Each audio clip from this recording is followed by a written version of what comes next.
Hello everyone, welcome to my channel. चलिए start करते हैं। होम साइंस का एक बहुत ही इंपॉर्टेंट सा टॉपिक है।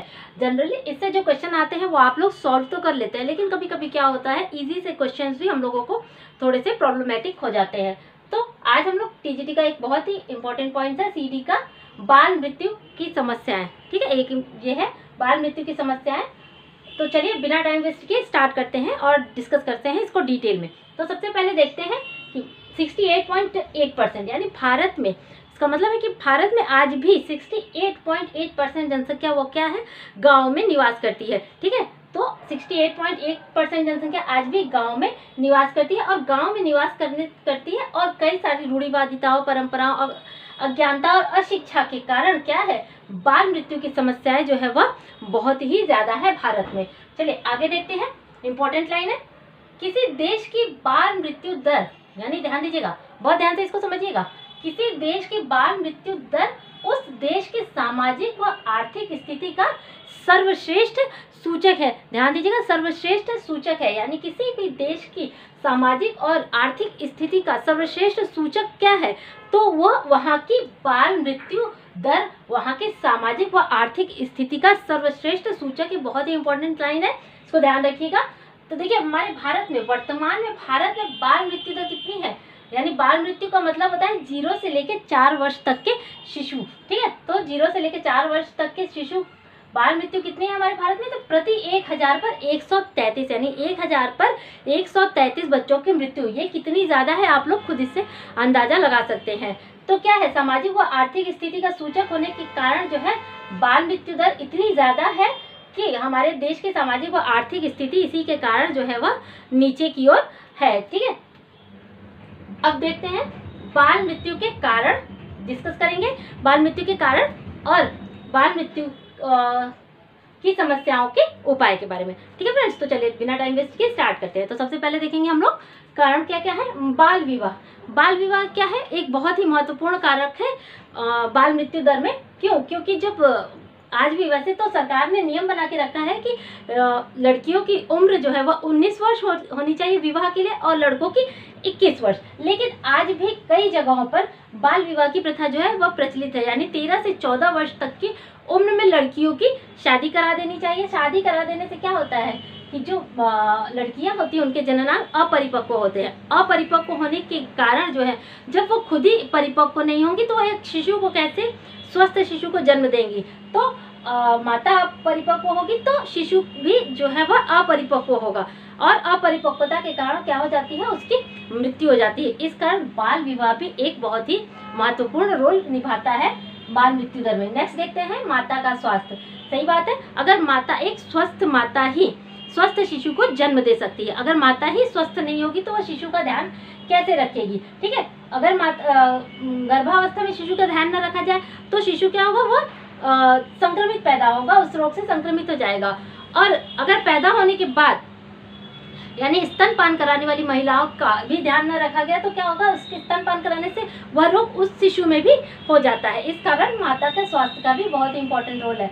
रूढ़िवादिता। रूढ़िवादिता क्या है, देखिए बहुत सारी चीजें होती है, जैसे रूढ़िवादिता हम लोग भी, आज भी आप लोग देखते ही होंगे कि लड़के के चक्कर में कितनी सारी लड़कियां लोग जो है वो पैदा कर लेते हैं। तो इस कारण क्या है, यह अज्ञानता और रूढ़िवादिता ही तो है कि एक लड़के के चक्कर में 3 से 4 या 5 से 6 लड़कियों को पैदा होना। ठीक है, तो ये क्या है, ये भी बाल मृत्यु का कारण है। क्यों? क्योंकि बच्चे तो आप लोगों ने पैदा कर लिए, लेकिन न उनके खाने पीने का ध्यान रखा जा सकता है, न चिकित्सा का ध्यान, न उचित शिक्षा, यानी किसी चीज का भी ध्यान नहीं रख पाने के कारण क्या हो जाते हैं, बच्चे जो है वो मृत्यु के शिकार हो जाते हैं।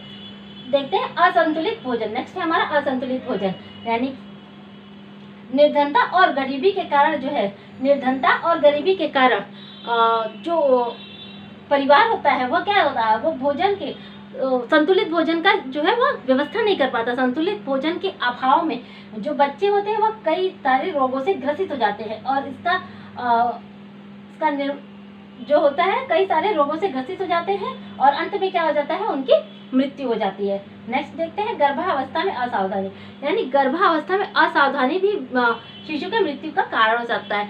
कई बार क्या होता है कि अगर प्रेग्नेंट लेडी है तो लोग सोचते हैं कि जितना काम करेगी उतना ही अच्छा रहेगा, जितना काम करेगी उतना अच्छा। इसी चक्कर में कई बार क्या हो जाता है कि अधिक काम कर लेने से और उचित भोजन के अभाव में, काम तो अधिक कर रही है लेकिन भोजन अगर उचित नहीं मिला तो क्या हो जाता है, बच्चे की मृत्यु, शिशु की मृत्यु क्या हो जाती है, वो गर्भ में ही हो जाती है। नेक्स्ट देखते हैं प्रसव की दोषयुक्त पद्धति।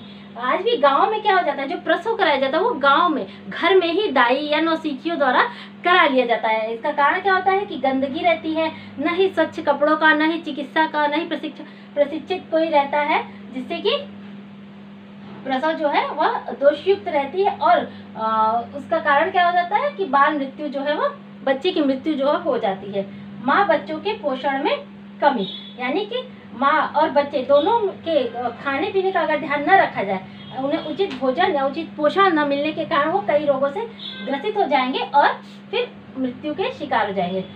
नेक्स्ट देखते हैं अधिक संतानें। अधिक संतानें अभी मैंने बताया ना कि जो होता है कि लड़के के चक्कर में लड़कियों की संख्या जो है वो बढ़ाते जाते हैं, एक लड़की के चक्कर में, जिस कारण क्या हो जाता है, संतानें तो अधिक हो जाती हैं लेकिन उनकी उचित शिक्षा और सारी चीज़ों का अभाव हो जाता है। एक पॉइंट तो ये हो गया अधिक संतानें, और एक पॉइंट ये भी हो गया कि बहुत सारे लोग होते हैं कि जो बच्चों को है वह भगवान का आशीर्वाद मानते हैं और परिवार नियोजन के कॉन्सेप्ट को समझना ही नहीं चाहते।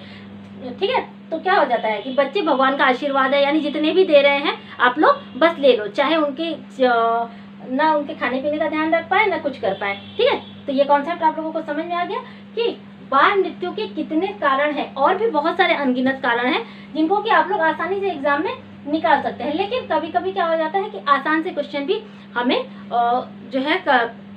आसान से क्वेश्चन भी उस समय हमें बहुत ही टफ लगते हैं। ठीक है, तो ये कारण हो गए। अब देखते हैं हम लोग इनके उपाय, यानी कि बाल मृत्यु दर को कैसे कम किया जाए, इसके उपायों के बारे में हम लोग जानते हैं। तो सबसे पहले देखेंगे जनता के जीवन में सुधार। ठीक है, जो जनता का जो जीवन स्तर है, यानी कि जो जीवन स्तर है उसमें सुधार ली जाए, गरीबी और निर्धनता को कम किया जाए। ठीक है, इसके लिए क्या करना चाहिए, इसके लिए शिक्षा का प्रसार, यानी कि शिक्षित लोग ही तो परिवार नियोजन के कॉन्सेप्ट को समझ सकते हैं और समझा भी सकते हैं। ठीक है, तो अगर शिक्षित रहा, परिवार का एक भी सदस्य अगर शिक्षित है तो क्या करेगा, वो अपने पूरे परिवार को उस चीज़ के बारे में समझा सकता है, बता सकता है, जागरूक कर सकता है। इससे क्या होगी, उस परिवार के जीवन स्तर में जो है वो सुधार होगा। जीवन स्तर अगर सुधरेगा तो क्या होगा, बच्चों के बाल मृत्यु दर में जो है वह कमी आएगी। आई होप आप लोग चीज़ें समझ रही होंगी। अगर वीडियो पसंद आ रही हो तो प्लीज़ वीडियो को लाइक करिए, ज़्यादा से ज़्यादा शेयर करिए और चैनल को सब्सक्राइब कर लीजिए। ये चैनल बेसिकली इम्पोर्टेंट बनाया जा रहा है आप लोगों के लिए, टीजीटी और पीजीटी के लिए। ठीक है, आने वाले समय में एलटी ग्रेड की भी वैकेंसी जो है वह आने वाली है। उत्तराखंड में तो आ गई है, अब यूपी में भी नेक्स्ट ईयर में आप लोगों को देखने को मिलेगी, इसलिए हर चीज़ बहुत ही ध्यान से देखिए। नेक्स्ट देखते हैं स्वास्थ्य तथा प्रसव केंद्रों की स्थापना, यानी कि जगह जगह पर स्वास्थ्य केंद्र और प्रसव केंद्रों की स्थापना करने से क्या होगा, जो डिलीवरी घर पे जो लोग कराते हैं वो कहाँ जाएंगे, फिर वो जाएंगे प्रसव केंद्रों में। ठीक है, प्रसव केंद्र में जाने से क्या होगी, तो एकदम अच्छे से डिलीवरी होगी, स्वास्थ्य का पूरा ध्यान रखा जाएगा, परिवार वालों को भी समझाया जाएगा कि किस तरीके से ध्यान रखना है। इससे क्या होगा कि बाल मृत्यु दर में कमी आएगी। ठीक है, नेक्स्ट देखते हैं प्रशिक्षित डॉक्टर एवं नर्स। अगर स्वास्थ्य और प्रसव केंद्र तो बन गए, लेकिन अगर उसमें प्रशिक्षित डॉक्टर और नर्स ही नहीं रहे तो ऐसे केंद्रों के क्या लाभ, इसलिए प्रशिक्षित डॉक्टर और नर्स भी वहाँ पर अपॉइंट कराए जाते हैं, जो कि वहाँ के लोगों को जागरूक करते हैं। नेक्स्ट है गर्भवती व शिशु के भोजन। गर्भवती महिला और शिशु के भोजन का बहुत ही ज़्यादा ध्यान दिया जाता है। स्वास्थ्य केंद्रों पर उन्हें इस तरीके के बहुत सारे जो है वो पोषक तत्वों के बारे में बताया जाता है, उन्हें जागरूक किया जाता है कि आप इस तरीके से रहिए, ये खाइए, वो करिए। तो क्या हो जाता है, इससे गर्भवती व शिशु जो है बहुत ही ज़्यादा जागरूक हो जाएंगे। जो परिवार होंगे वो भी ध्यान देंगे कि कैसे कैसे रहना चाहिए।